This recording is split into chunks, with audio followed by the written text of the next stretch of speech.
Howdy everybody, I'm Gary and this is GLoPersonalFinance, where I talk about getting your finances under control, building wealth, and becoming financially independent.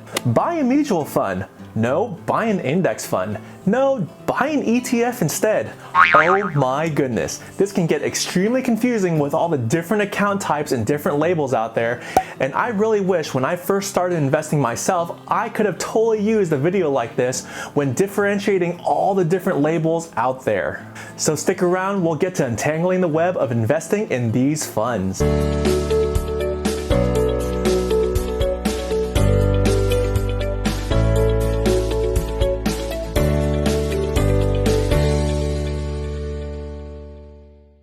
I do have a shameless plug and ask y'all to like and subscribe to my channel.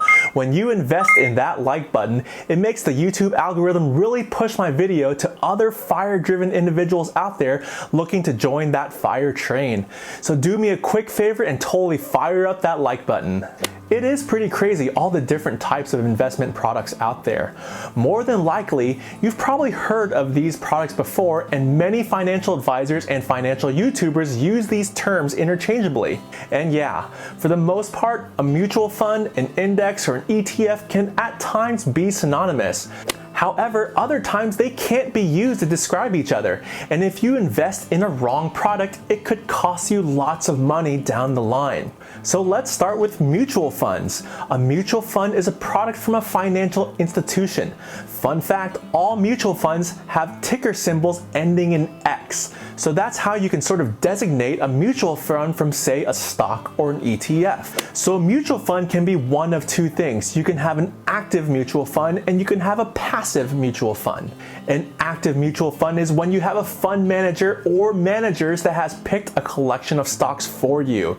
In this example, if you use Fidelity as a brokerage, they have a mutual fund called Fidelity Stock Selector Small Cap Fund with the ticker symbol FDSCX. This fund is managed by these people: Morgan Peck, Patrick Vinzali, Shadaman Riaz, and Irene Contopoulopoulos. I have no idea who they are, but I'm sure they went to some Ivy League school.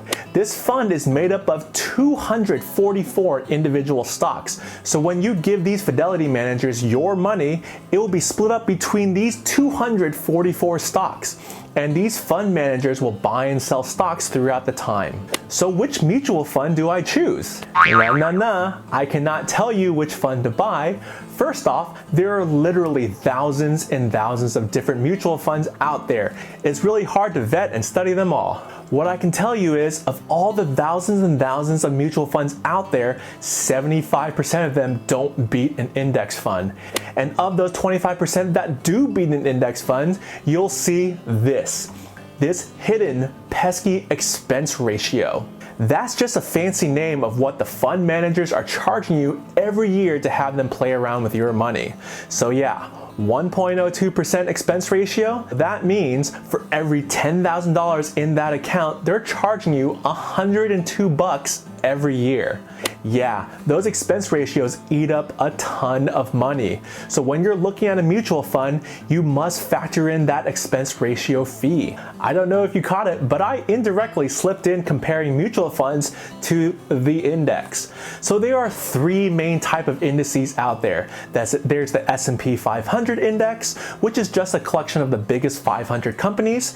There's the tech-heavy NASDAQ index that's made up of around 3,000 stocks. And then the Dow Jones Industrial Average, that's made up of the 30 biggest companies. These are most famously known as the index. So you can't just go to your broker and say, hey, I want to buy the S&P 500 index. But what your brokerage has done, they've made a mutual fund made up of these 500 companies in the S&P 500 index. So take, for example, Vanguard. They have made FVIAX. And Fidelity, they've made an S&P 500 index mutual fund called FXIAX. As you notice, they both end in X, which by definition makes them a mutual fund. However, this is a very special type of mutual fund, and unlike its actively managed siblings, these are called passively managed mutual funds. The reason why they're called passive mutual funds is because they track the indexes and they take very, very little to upkeep. So these passively managed mutual funds are extremely cheap. So when looking at FXIAX, you'll see that their expense ratio is 0.015%. So for every $10,000 you invest, you're only paying $1.50 each year. Compare that with the other actively managed fund that had you paying $102 every year. And along with the difference in fees between the actively managed FDSCX and the passively managed FXIAX, there's a 75% chance the actively managed fund doesn't beat the gains you would have gotten from the passively managed FXAIX S&P 500 index. There is a reason why index funds are the benchmark for investments, because it's just that. It's a benchmark. That's par for the course. So if you want to study up and find those 25% of mutual funds that can beat a passive index fund, by all means, go for it. So there it is. That about sums it up for a mutual fund. You can have an active mutual fund and you can have a passive mutual fund. And passive mutual funds most likely align themselves with one of the indexes out there. Mutual funds have a whole lot of rules to them. Some mutual funds require you to have a minimum investment amount. No fund manager wants to take on a new client if they're only investing $5. They don't want to take the time to add a new client if you're investing so little. So be ready to fork up the industry average of around $3,000 to start investing in a mutual fund. Some mutual funds don't have a minimum balance. I do know Fidelity has a few mutual funds that don't require a minimum amount.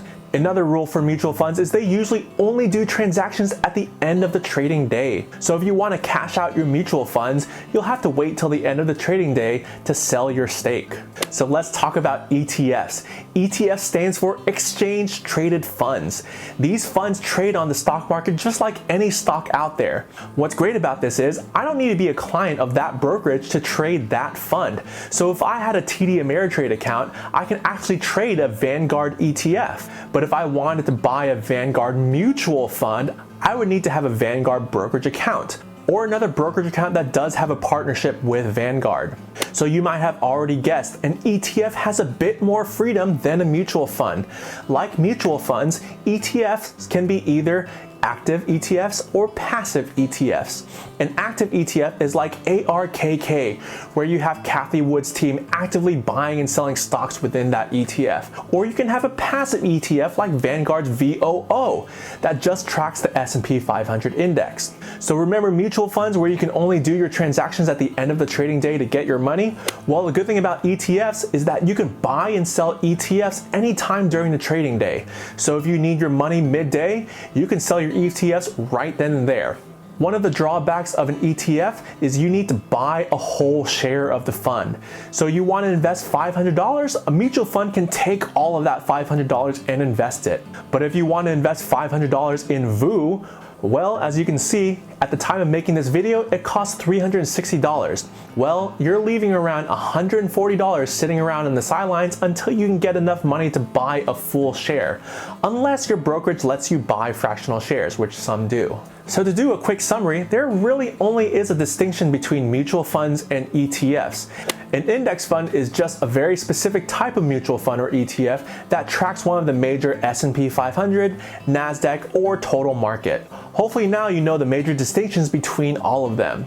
Go forth and start researching all the active and passive mutual funds and ETFs. But keep in mind, in the long run, 75% of actively managed funds can't beat an S&P 500 index. Warren Buffett was so sure about this claim that he bet hedge fund managers $1 million if they can beat an index fund. And you know what? He won. So before investing in an active mutual fund or ETF, research that fund. Hopefully you found this information informative and educational. Remember to do your own research and find effective ways of building your wealth. Please like and subscribe to my channel. Y'all stay safe out there, and I'll see y'all next time.